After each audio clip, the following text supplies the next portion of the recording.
I can't decide if I should make a video about my books that I'm reading, like the manga that I'm reading, or I mean the other books that I'm reading, because I'm reading a bunch of things right now, or if I should make a long form video about my crochet projects currently and the ones that I've just finished. Well, I just finished one at least and started another. I have so many things that I want to make videos about, but I only have so much energy, and the past few days I have been in the process of detangling and cutting one of my friend's hair, and so I have been using my energy for that because it's a lot of standing and it's a lot of work for my arms. Anyways, so I'm just making a short video kind of musing about what I should talk about next on my channel. I have a lot in mind. I have a lot of like jumping back into reading manga. I didn't read manga for a couple months because I had so many books checked out from the library, and I read the manga that I checked out. One of the series I mentioned in another video, they didn't have all of the volumes, so I just stopped reading that one, and I was preparing to move, so I knew that if I checked out more library books, I probably wasn't gonna have the energy to read them before we left, because I was going through all of the stuff that my dad dropped off at my house that was from basically my childhood up to high school.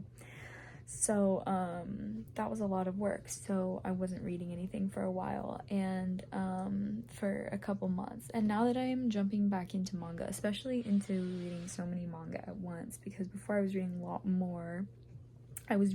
a lot more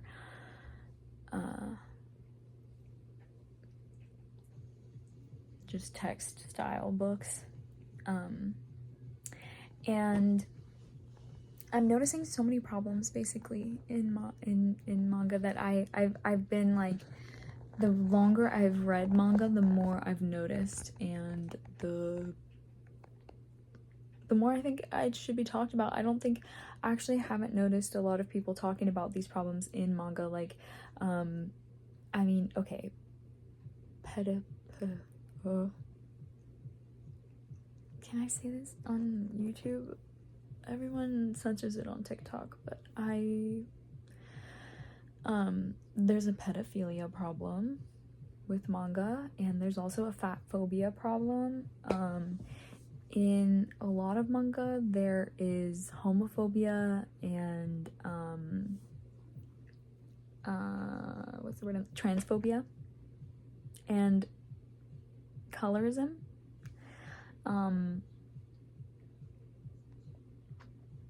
But even the manga that I noticed that is queer, or has queer characters or queer representation, written by queer people, and maybe I'm not looking in the right place. Maybe that's on me partly, that I'm not looking in the right place, but I find that they're still very fat phobic.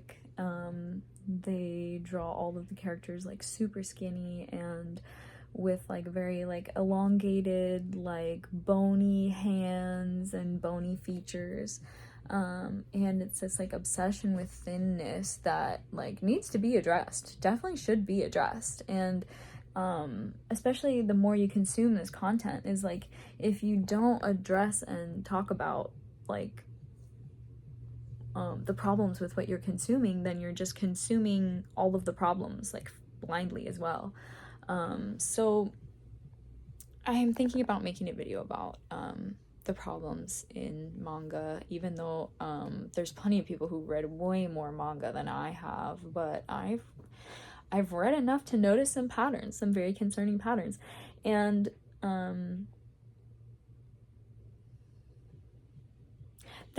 and don't get me wrong, I could say that about the crochet world as well, the crochet community.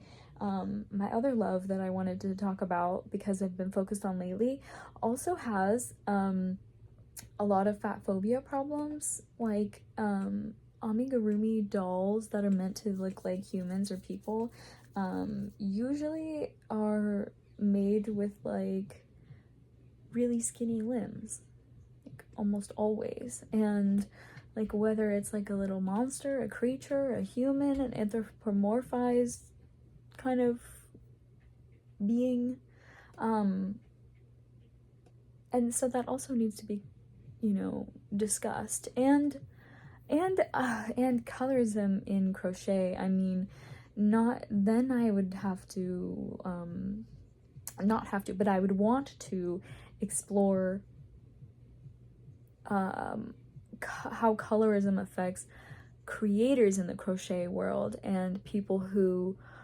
write patterns and make content and teach others. I mean, and even the history of fiber arts and then there's a lot of you know, historically I would want to get into the intersectionality of you know, fiber arts being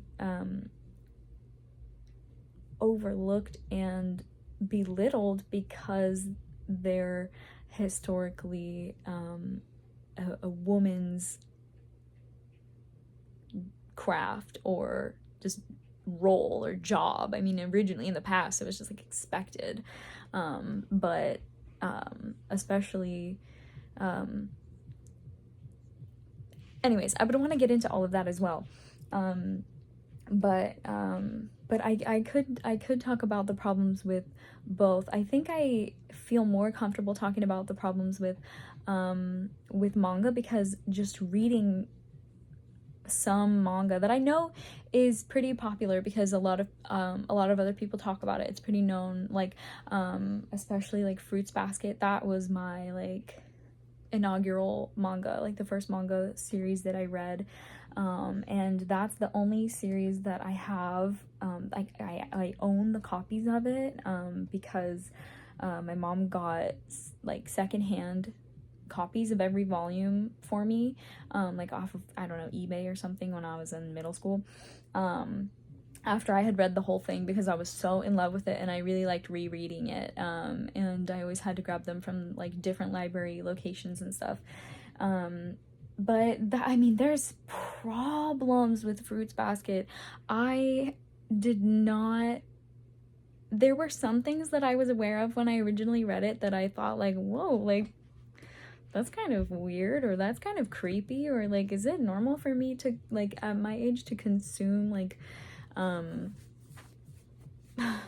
like comedy about this topic or that topic, about like an old man making jokes about like, you know, living with like high school aged girls and like being attracted to them, and like there was definitely a lot that groomed me in that manga. And I mean I still love Fruits Basket. I love the manga. I never finished watching the new anime. It looked gorgeous, but there's definitely some really big issues. I mean, not to mention like the whole there's like homoerotic dynamics, and there's even like a character who I definitely thought was gonna be gay, canon gay. The, you know, portray like Natsuki Takaya, the mangaka who wrote Fruits Basket, like portrays him to be like a stereotypical gay guy, and then he like winds up with a woman character, and so like there's almost like queer baiting, almost like because of the homoerotic nature of like there's a lot of homoerotic comedy, and so homosexuality is only used as like a joke and like to kind of bait you into liking certain characters or thinking that some kind of taboo relationship is going to happen between certain characters, and there's issues with that. I mean, there's a ton of fat phobia in that, like not like they're outrightly like talking about about body image or about like judging people's bodies, but the style of it and the way that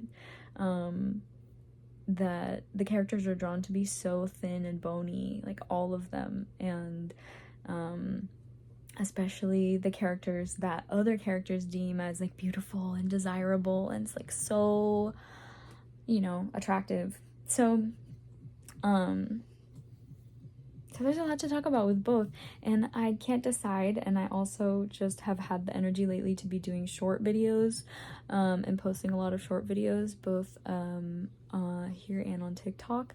And I've been and I get so stuck in my crochet that I just want to spend like all my time doing crochet, and then I just take little like progress videos. So so I'm having fun with that, but that's what I'm thinking about posting next. And I'll show off actually this project so I can show it in the thumbnail. My latest creation. I've been posting a lot of shorts with this project because I challenged myself to